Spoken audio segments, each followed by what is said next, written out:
All right, it looks like we've gotten everyone in here. So I want to start by saying welcome, hello. This is the 2021 Better Buildings, Better Plants Summit, Workshop Your Voice. Thanks for joining us today. I even see some names of folks who I know and my team knows, so this will be really interesting. We have a great session prepared with some activities to get everyone working on their communications chops. About that, I just wanted to say, in past summits, sometimes when we've been together, we've always done some kind of a calm session. But this one, I think the team and I wanted to focus on the opportunity to have a little bit of conversation and then a lot of interaction and work on sort of building out some of the audience ideas that we're going to talk about. So this will be fun. And the idea is a lot of engagement, a lot of questions, and then an opportunity for a share out. Okay, so here's my housekeeping items to cover, and I hope I get them all. So please note today's session is going to be recorded and archived onto the Better Building Solutions Center, which I highly recommend here that everyone visit. We will follow up when today's recording and slides are made available. Attendees, you do have the option to share video as well as unmute yourself. That said, if we could keep folks muted and just for a little bit while we kind of run through the slides and the conversation, and then we can unmute when we do the breakout rooms and we give specific scenarios.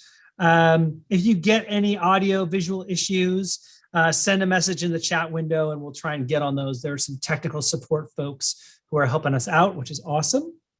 And then we're going to be using the Zoom breakout function during today's session. So we're breaking into smaller groups and coming back together, and I'll walk through this a little bit better. All right, let's go one more slide. All right, so this is me. Hi, everybody. So my name is Bryan Cohen. I am the owner of C+C. We are a Seattle-based PR advertising agency. We do a lot of work with the Department of Energy. We also work with the folks over at EPA on Energy Star, WaterSense, and I'm going to be your moderator today. Let me just share this agenda with you. So we're going to talk a little bit through External Comms 101, and that'll be sort of the talking part, which I'm going to tell you what my wife said to me about this last night after we practiced. And then we're going to break you into 3 workshop groups. And then we have 3 kind of specific scenarios where you can kind of try out some of the ideas that I'm going to talk through. Then we're going to reconvene and each group leader will share their ideas. And then we're going to leave plenty of time for Q&A. Okay, my last housekeeping item is Slido. So we're excited today that we're using this interactive platform called Slido for Q&A session feedback. So if you haven't, go to slido.com. Enter hashtag DOE, and then there's a pop-down menu that you'll see, and you can go ahead and look for the code, so workshop your voice. And if you'd like to ask any questions, you could submit them in Slido through the presentation, and we'll try and get to all of your questions. So everyone just take a minute, open up Slido, get that going. I even have it open. I'm going to look.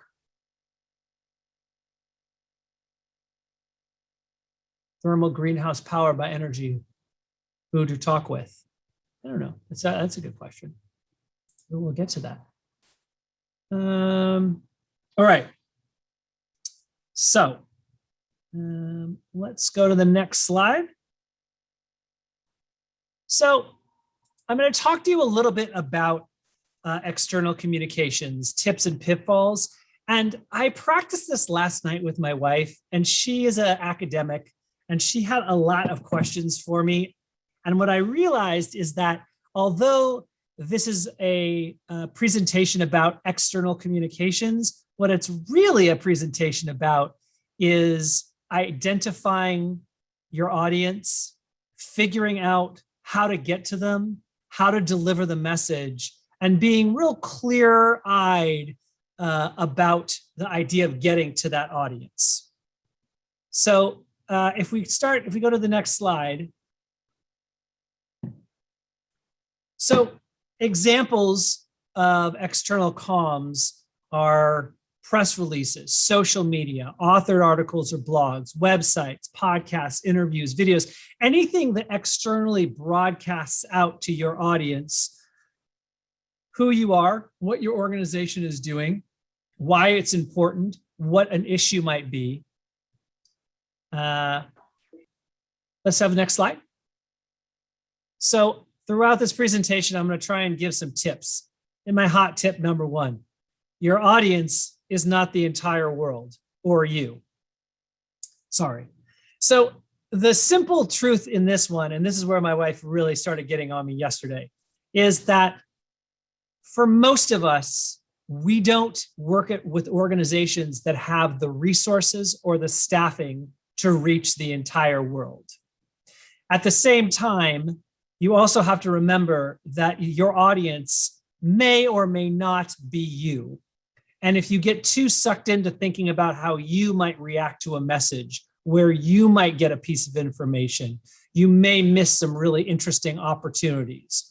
So when I got really pushed on this with my wife, I said to her, what I'm trying to communicate to this group is somewhere between the entire world audience and you is probably a place where you might find a couple of different audiences that would be open and interested in your messages. All right, let's go to the next slide.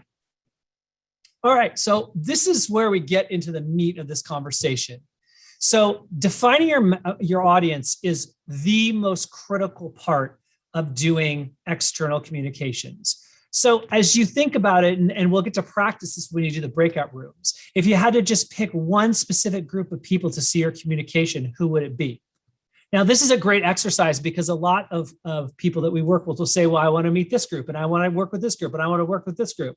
And it's incredibly helpful to say, okay, great, but who's the number one? Who's going to care most?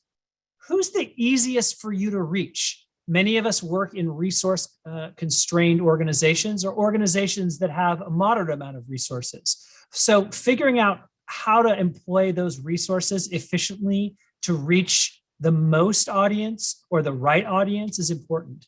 And then of course, who's your dream audience? Always got to think about the dream big. So examples of sort of like real specific audiences, current customers, past investors, residents of Washington, ages 18 to 35.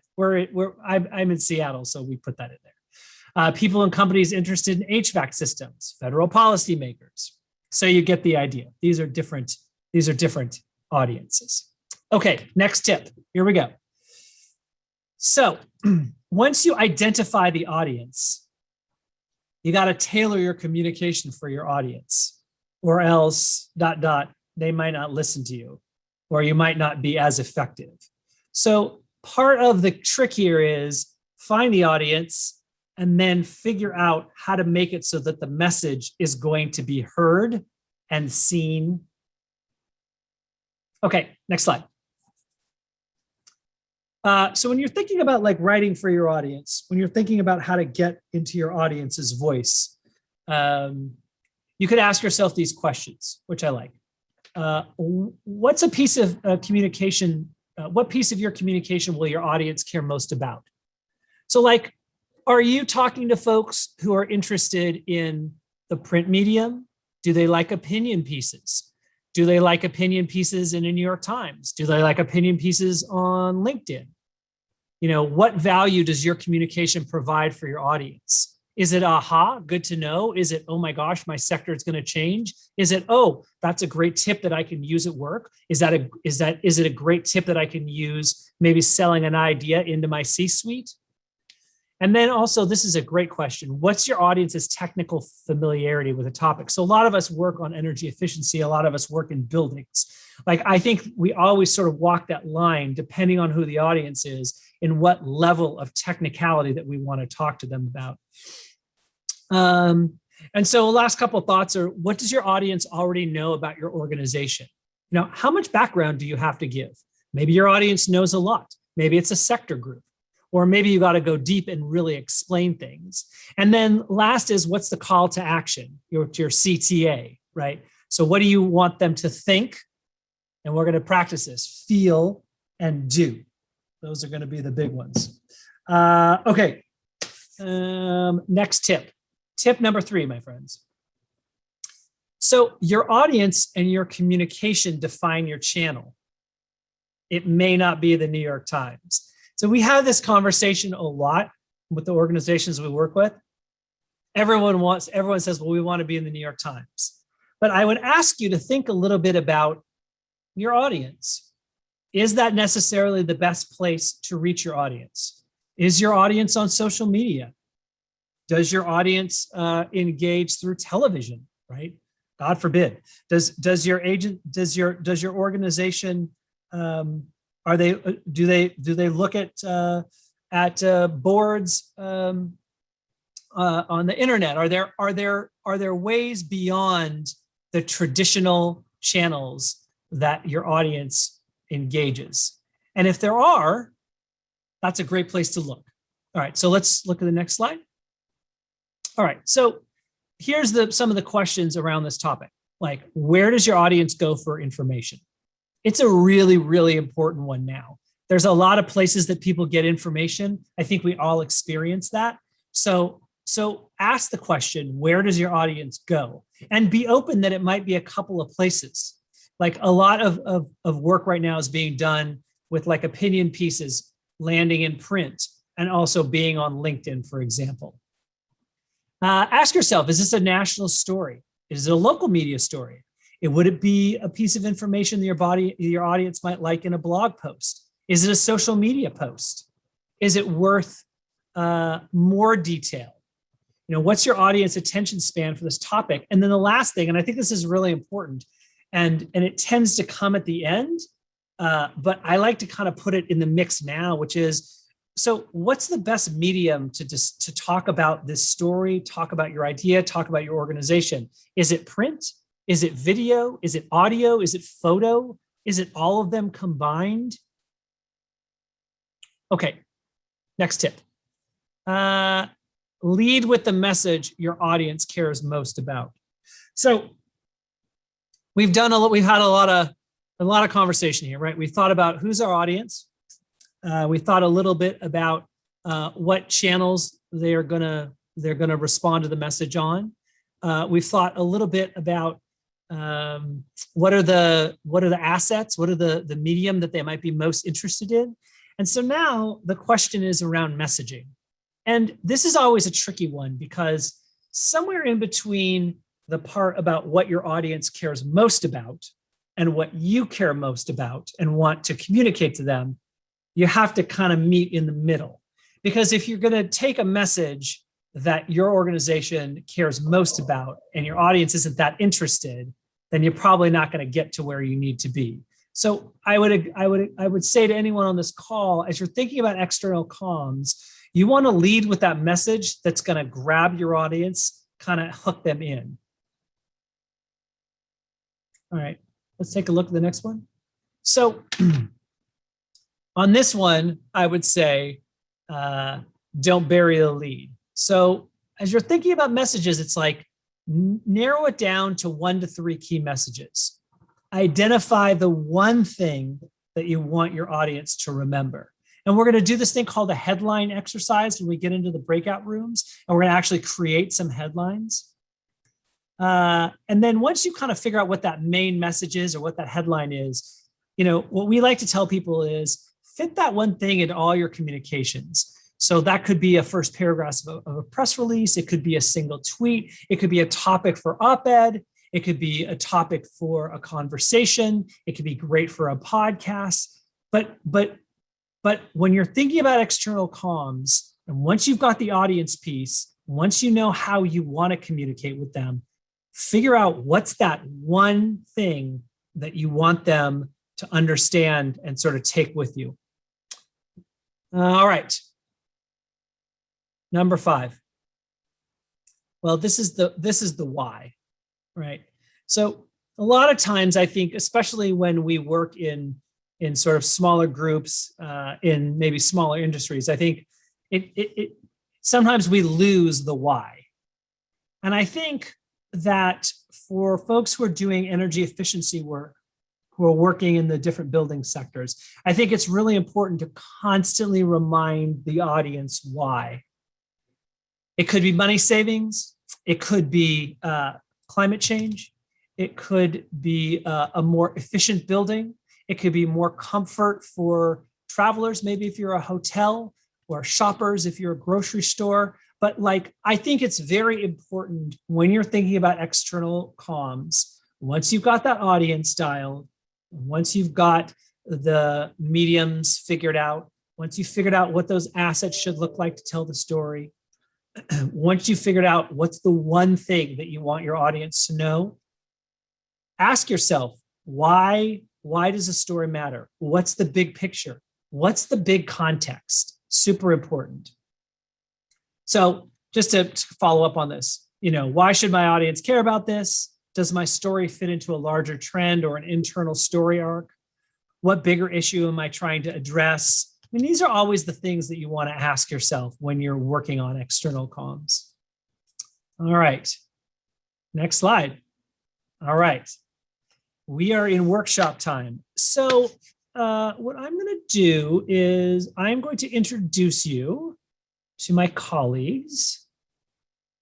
They should be on the next slide. Oh, there we go. Great. We are going to break into 3 rooms. I'll introduce my colleagues and then we'll walk through, we'll go backwards a little bit. So we're going to have, I'm going to take a group of you. Emma Marshall, who is a senior account executive out of our Boston office, is going to take a group. And Nathan Yale, who comes to you from Bellingham, Washington. Shout out to the north of Washington, very close to the Canadian border, is going to take the 3rd group. All right, so let's back up and I'll tell you a little bit about the breakup. Yeah, so we're going to have 3 groups. Each group is going to have like a comm scenario. So it'll be a specific, let's see if I can show. No, I can't do that right now. It's going to be a specific organization that is looking to do an external comms push. And we're going to have some questions to ask each group. And then what we're going to do is we're going to come back. I think we have about 15 minutes or so, and we'll report back to the group on each of these scenarios. So we'll get to practice some of the ideas that we talked about and I walk through with my hot tips. All right. Nina and Allison, why don't you break us up and we will come back.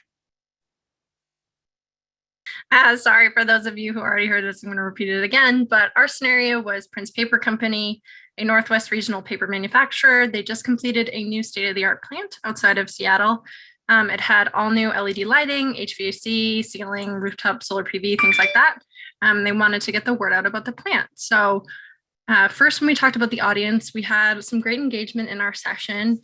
People kind of made the point of local news media as being something important, like how would this affect the community? Specifically, how could we, have a press release from the organization if that could come out first? I think that's obviously a great start. How we can engage trade publications, so things like Smart Energy Decisions or Facility Executive or some specific compressed air HVAC pubs that highlight those more technical aspects, as well as kind of some different online news publications and broadcast publications and things like that. And someone in the session also brought up a great point of, clean energy jobs being something that we're talking a lot more about and kind of how this could present new opportunities for them with the plan. And I think that's something that the media cares a lot more about too now. Then for our messaging, so we kind of had to ask ourselves, what does it add value to? Is it for the supply chain, for the customers, for the planets?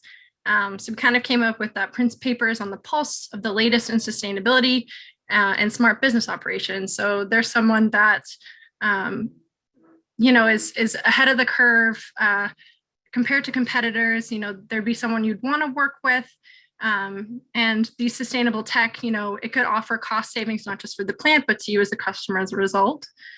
And then for Think, Feel, Do, again, so someone else in our session brought up a great point saying, is this work replicable? Like, can other organizations do that too? And I think we talk about that a lot with the Solution Center. Everything on there, the idea is that you as a partner can go in and see what your colleagues and industry peers have done. And ideally you can replicate that in your own facilities. So we kind of looked at, again, the impact on the local community. Do they feel connected with the organization? Like, how would this affect their values, things like that. Again, they should feel propelled to want to do business with Prince Paper if they're more conscious about their environmental footprint, things like that. So, is this someone they want to do business with? Things to that nature. We had a good few headline suggestions from people. We had some fun with alliterations and things like that, really playing off the title of Prince Paper. So local paper company becomes sustainability Prince. Prince Paper protects the planet. Local paper goes green. Prince Paper sets new standards for sustainability. So things like that kind of have some fun to it, but also show that they are a leader and this is something exciting. And I also made the note that if we had a big metric, like something with the progress report where, Better Buildings partners have saved $13.5 billion, that's something that we'd want to put in a hook and a headline. I think that reporters and the community would really care about a number like that. But in this case, because it's more broad strokes, I think we can have a little bit more fun with it that way. And then I'll go quickly because I know we have a couple more. For channels, we talked through own, earned, and paid. So again, someone brought up LinkedIn and Twitter being great platforms for that. What they could do on their website, could they offer a tour to reporters, a tour for people in the community, looking at trade publications, potential newsletter, a testimonial with the CEO, things like that. So it was a quick session, but I think we got a lot in there. So I think it's a great way to kind of backtrack your thinking before you just push out a message. So thanks to everyone in my group for your participation. The paper people. Nice job. Nathan, why don't you do your stuff? Sure. Hi, everyone. Thanks to my group, it flew by. Wow, we were just starting to get into messaging when I got the 1-minute warning. So our scenario was about a grocery chain called Food and Stuff. And they're announcing a carbon neutral goal by 2030. And they're going to do this through a comprehensive energy, water, and waste efficiency plan for their physical stores and supply chain. And the C-suite wants to announce this goal for Earth Day and make a big splash in the media. So we started with the audience, thinking about, who do we want to hear about this and who's actually going to listen. So some ideas we came up with were customers. Obviously, we want our customers to know that this is happening. We can talk about ways to reach them because that's a big group of people considering this is a national chain. Competitors, suppliers, maybe the surrounding community around our local stores. Investors and the board of directors, also environmental groups, maybe environmental trades, and business trades as well, maybe even local news if we're trying to reach those communities around our stores. And then also that utilities would know that this is happening. So that's a long list. And we talked about how you'd probably start to prioritize that in an actual communications plan. And thinking about the messaging and the think, feel, do exercise, we started to hone in on the fact that grocery shopping it's very personal, and it's everyone does it, right? And it's a way to care for yourself and for your family. So we got to the feelings piece a lot, right? So thinking about this grocery chain is saying through this announcement, we care, we're awesome, we're progressive, we're a leader in the environmental space, we're doing something about it, and having our audience feel like they're part of a community by shopping here. Calling it maybe guilt-free shopping, right? And that also people would trust this company. And what do we want people to do? Well, we want them to come get their groceries from an environmentally sound store, right? And maybe even we want people to tell each other about it, right? Tell their community about the good things we're doing and that they should shop there. And even maybe we want our competitors to get on board, right? Like Emma said, maybe we're using this as a way to influence the industry as a whole. And the headline, we were just starting to hone in on some headlines, but focusing on the feelings piece as much as you can in a headline is probably a good way to do it, right? Thinking about if you only want if your audience can only remember one thing about your announcement, what do you want that one thing to be? And it's good association, right? It's positive, pro-planet association with your brand. So maybe something with the phrase guilt-free groceries, Food and Stuff leads environmentalism, or maybe playing off like caring for the planet and yourself, right? That you're buying groceries, something in there, and also the fact that they're doing their part for the community. So, Food and Stuff leads environmentalism with carbon goal or something along those lines.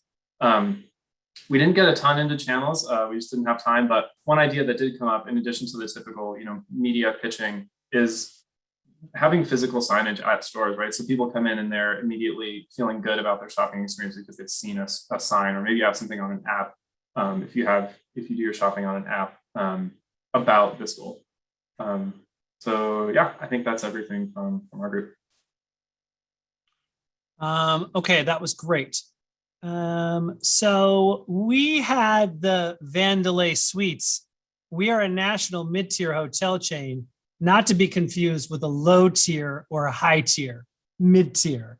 We have 1,500 locations across the country, and we have saved about 20% energy across the company, and we want to start talking about that. So our group came up with the following audiences. Sort of like in our employee internal comms group, we had employees, managers, C-suite. For customers, travelers, we had that older millennial. They want to get out of the house. They have money, love going places where they can take those pets. We had investors. We also did professional orgs and industry, and then sort of overall hospitality. In terms of the messaging side, we really got into the savings message for the C-suite, and for our customers, that by staying with us, they were shopping their values. And certainly if we care about energy efficiency, we care about comfort. And we had some other cool thoughts about that in a second here. We also like the idea of messaging to the sector that they can learn from us. Maybe we're demonstrating innovation. For employees, we had this message of we care about the planet. We can't do it without you. And maybe we're going to even pay you more with some of the savings from energy efficiency. For professional orgs, we wanted to say we're driving the industry forward. Here's how we're doing it, and bring your convention to us. Even mid-tier suites can have, we need to have people doing conventions. Building brand, reducing costs is a message for investors. And also that investment in EE in real terms can deliver comfort to folks who are staying with us. So I think our think, feel, do was think that we care about the planet, feel we are the hero. So if you work for us, you're the hero for working for us. If you're staying with us, you are protecting the planet. And then our do is stay with us. And we had this fun idea of maybe accumulating awards for CO2 saved. Our headlines were triple bottom line, planet first, and also the famous mid-tier hotel, top tier efficiency. I'm just letting that one sink in. And then we like the idea of doing LinkedIn and opinion pieces of why a mid-tier hotel has top tier efficiency ambitions. Doing like blog on eco travel. We like the whole idea of SEO, organic search, and then also getting into like the traveler influencer world. So those were all of our things. Mid-tier hospital, mid-tier hotel, top tier efficiency. I think we should stop the thing right now. Yeah, no, it's true. No one's that excited about it. I was though. We are, Brian. It was funny. I did it last night to try and impress my wife, and she did the thing that she does with work stuff. She was like, "It's nice. It's nice. It's very nice." Okay, cool. Well, let's take a minute here. We have 20 minutes, give or take. I want to start by thanking everyone who participated and threw out ideas. It's a lot of really good energy, and I love hearing about the audience segmentation and the way that people are thinking about communicating with audiences. Let's go ahead. Does anyone have questions that they want to throw in a Slido? I think there might be a couple in there already. Look at that. Well, I think we should make Nathan answer how to get climate skeptics on board with sustainability strategies. I think we should just start right out there. Nathan, why don't you take that one? Well, I actually, we talked about this a little bit in my group, which is, if you do have a sustainability announcement and you're trying to reach people who don't share those values, how do you do it? And I think, we talked about, everyone wants to save money, right? So is what you're doing somehow going to save them money? That can be a tall order. Most companies aren't going to want to say that. But as far as our example, you know, if Food and Stuff can say by saving, you know, through our energy savings, we are going to be able to keep prices low, that's a message that everyone's going to care about, right? Regardless of your stance on climate change or sustainability. Yeah, I could add that too and say, sorry, Nathan, that job creation, I think, is a big one too. Is this going to create more jobs for the community? I think no one's going to shy away from there being more jobs to help people in your community and your organization. So I think that could be something. I'm going to grab the, first of all, mid-tier hotel, top tier efficiency, top tier tagline. Yeah, shout out to anyone who put that in there. I really thank you. I appreciate that. It's always good for a good tagline. So let's do, oh, there was a best practices question in there that I wanted to pull down. Nina, there was a, oh, sorry, top tips for communicating science in a very understandable way.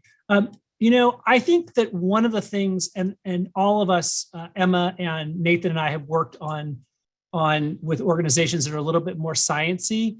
And the thing that I have tried to do with science on science clients is really focus in on how is the work going to affect people. Now that can't always be done, but trying to center the storytelling around science with a person in the middle of it can really help. Now, sometimes it's a little bit more challenging, but I would say to everyone, you know, what are stories that are on NPR about? What are stories that you read in CNN? They're usually about a person. There's a person at the middle of it.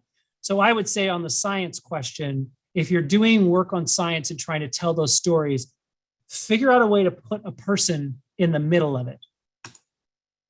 And then build it out rather than say, I'm going to put this scientific study or breakthrough in the middle of it.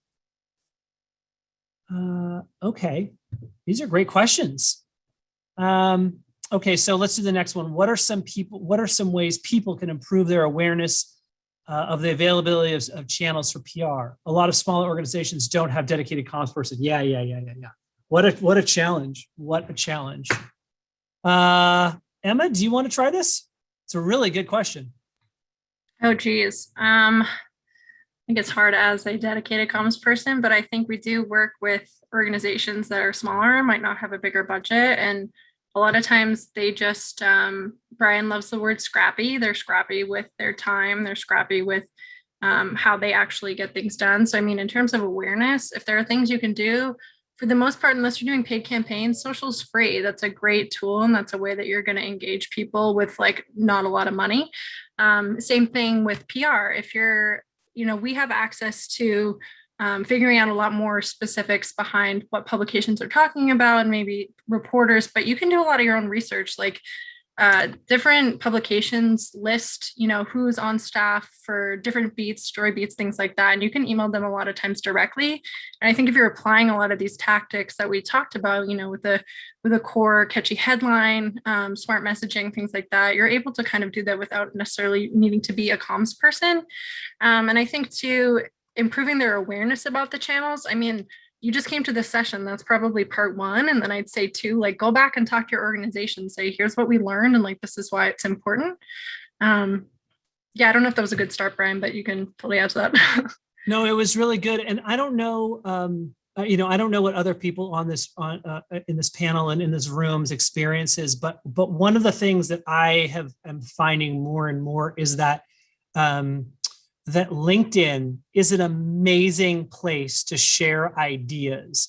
And so I would encourage any smaller organization, you know, if the audience works, to use LinkedIn as a platform, because if a piece is really well written, the algorithm likes it. And I've seen a lot of cool ideas. And I think the last thing is, you know, any organization that's thinking about channels for PR, the goal is figure out that audience first and then get laser focused on what channels that they're doing. Let's see here. How can we better speak the language of our audiences when talking about EE sustainability in a way that causes an actionable response? Ooh, that's a good one. Nathan, what do you think? Yeah. Well, the first piece that I go to is making sure you are laser focused on what that actionable response is. And that can come out of the think, feel, do exercise. And you have to do it a few times to figure out what that do really is. And once you have figured out what you want people to do, you need to figure out why they're not doing it right now and what will get them to do it. And there can be multiple answers to both of those. But you generally in communications, you are not trying to focus on it's like your audience is probably a bell curve, and most people are in the middle. And there are some outliers who are already doing the thing you want them to do, and there are other outliers who are never going to do the thing you want them to do. So you want to focus on the main part of the bell curve, right? The folks who maybe are almost kind of thinking they should do the thing you want them to do, but aren't doing it yet for whatever reason. Focus on them, because don't worry about the people who are never gonna do it.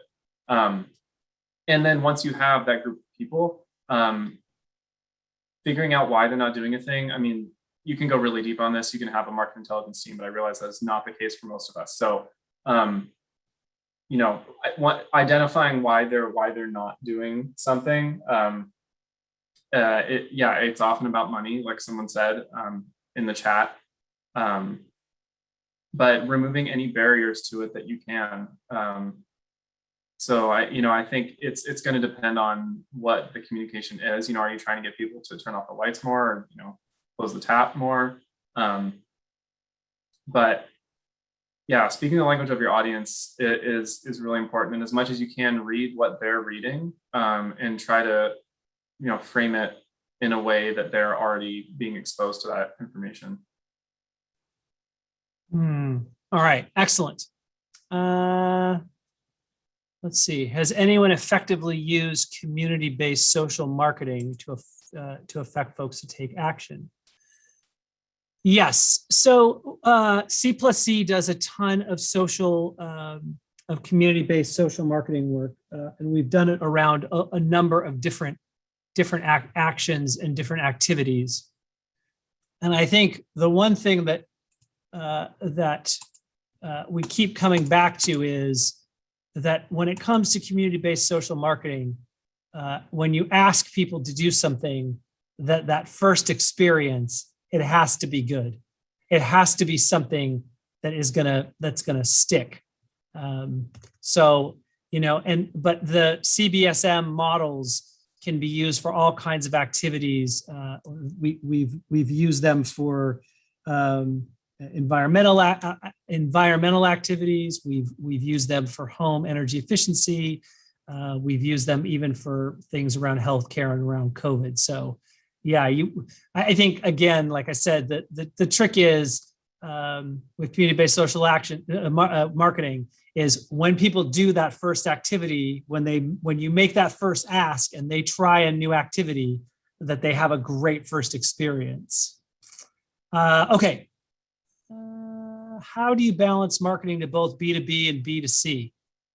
Well, I think the answer to that one is, you got to figure out what that audience is, and then figure out, what's the best place to put resources. To me, this is a good question that I really like. I like resource questions because I feel like when you're saying with a limited resource, and with a couple of audiences, how do I make that decision? And I think the question is, what is it that you want each one of those audiences to do, and what is that value relative to your organization?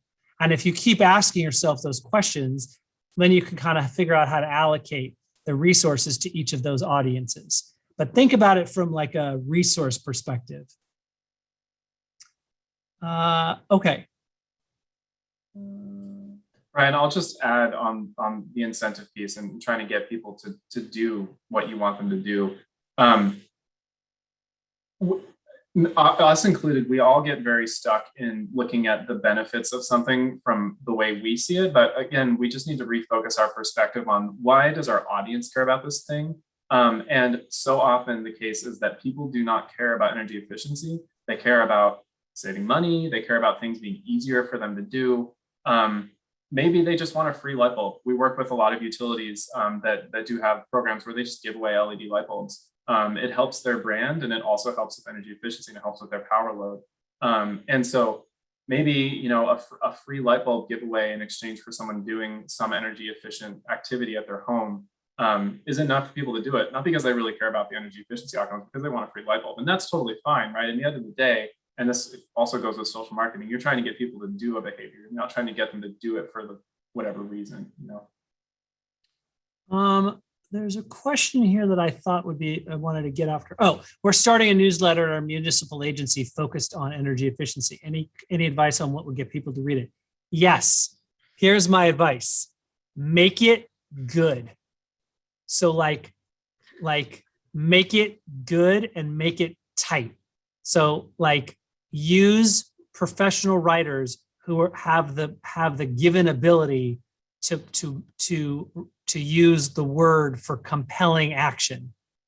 Like the things that I've seen in newsletters where things get south is where the writing isn't good and the content is long and not compelling. So my advice to you is get killer writers and keep the topics very, very now. And don't be afraid to lean into some harder conversations or some harder things going on. Okay. Let's see what else we got here.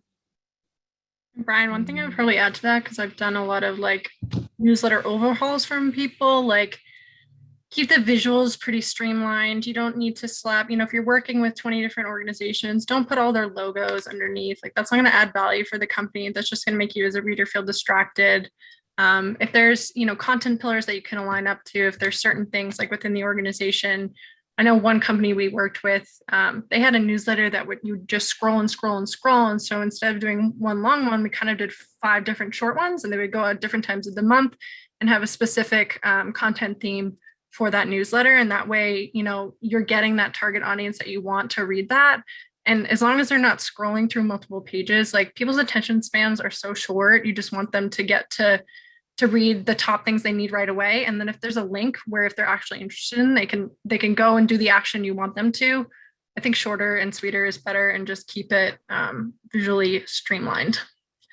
And professional writers are great, but I think too, as long as you're just making the content really tight, I think you can do it. If you don't have the funds or the resources, that just edit down, less is more, I would say.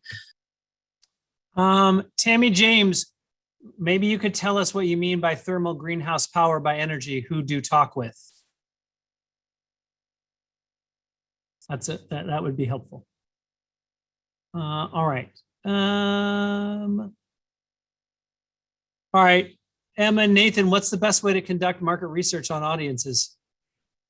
I can start. We have a markets insight team at our organization, so we're kind of privileged to have that. But I will say, before those days, I did do some work on my own with like Claritas and segmentation analysis. So a lot of those services are actually free, and you can learn about specific target audiences and communities based on zip codes and things like that. And I think oftentimes you can kind of learn people's income levels, their interests, what they like to spend money on, things like that. And a lot of those services can be free.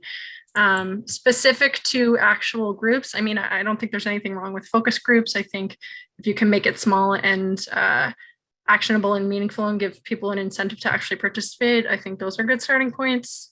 Nathan, I don't know if you want to add to that.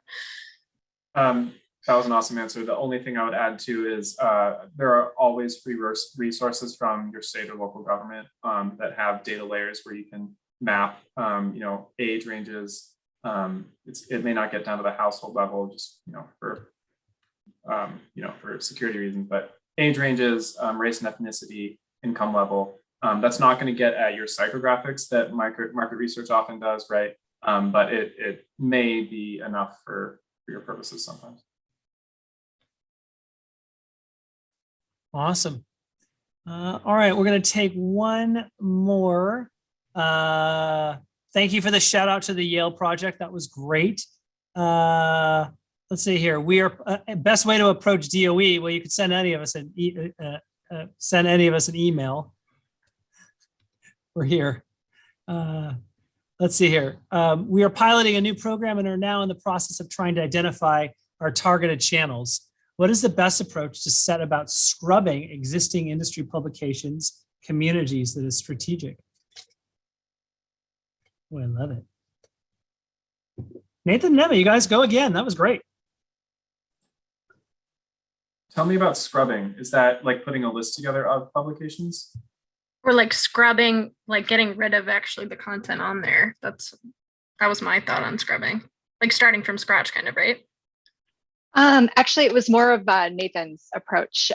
So just just trying to figure out something beyond just Googling, of just something that's a little bit more purposeful in going through and making sure that we're capturing, the audiences that we're looking to capture.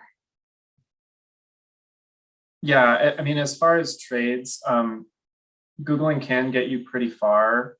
Aside from that, I think you're starting to look at paid services like Muckrack, where there are a lot of advanced searches and key terms that you can do to find those trade publications, and they'll tell you the readership, and it'll also give you direct contacts for reporters and editors that work there. I don't mean to just plug Muckrack. There are multiple services that do that.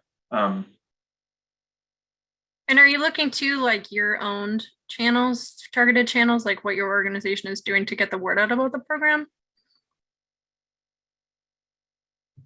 We're sort of digging into a new industry, not necessarily new to DOE, but yeah, we're just trying to identify right now, all of the best outlets to target. So whether it be conferences, trade magazines, things like that. And yeah, so I think that's kind of where we're trying to focus right now. Yeah, and one other strategy is also just you can look at competitors or other similar announcements or communications that you're trying to do and see where those exist. All right, we're going to wrap it up. We have a little video. And then we're going to say a few words about webinar series and send you on your virtual way. This has been a lovely session. I appreciate all the questions and feedback, and Emma and Nathan, thank you both. You guys were great. Let's go ahead and we'll show you the Solution Center video. Please use the Solution Center. Come and check it out.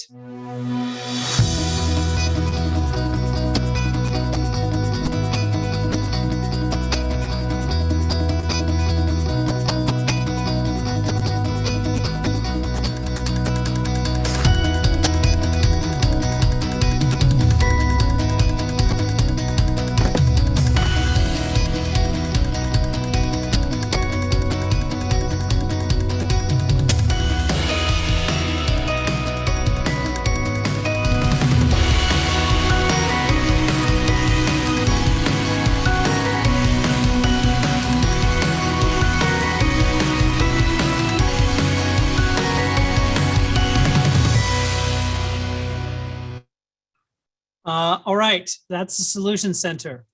Come visit, come visit. I wanted to leave you with my plug for the webinar series. We want to invite you to attend our Better Buildings summer webinar series starting in June. Partners will discuss some of the most pressing topics we're facing, share best practices, and innovate new approaches to sustainability and energy performance. To register, go to Better Buildings Solutions Center and click on events and webinars. With that, thank you for joining us. We've launched a short feedback survey in Slido. So take a couple minutes to give us feedback on the session. Here's our information. All of us would love to chat with you. So if you want to drop us an email, we will get back to you. Yeah, we rely on your feedback to design these webinars and future summits. So give us all of the feedback you can. And again, if you want to get more information about Better Buildings, about the different solutions we've talked about, check out Better Buildings Solutions Center, or again, shoot us an email, any of us, and we will get back to you. Thank you. That was awesome. Appreciate you taking the time. Hey, Brian, Yes. can I ask Emma and Nathan one last question? What will convince audiences that energy efficiency technology works? What simulations, case studies, any input on what works best? Ooh, That's a good one. I'll start with one thing. If people can hear it from a messenger that they trust, that is really important. So, you know, and that can be hard depending on who you can reach to say your message. But if it's someone at a company that they've heard of, that can help. In the public health world right now, we're doing a lot of work with getting community doctors and nurses to talk about the pandemic and the vaccine, and getting that message out in a way that people will listen because they trust their community doctors. So finding someone that your audience already trusts, or maybe has heard of, or at least, you know, can recognize their title, that can be really helpful. and I would add too that people love data and numbers and metrics. And I think it's hard sometimes because you might know something works and you've seen it in action, but if people don't actually have the data to back it up, and I think the solution center is honestly a great resource to start and look at stuff like that, because we've shown like different technologies.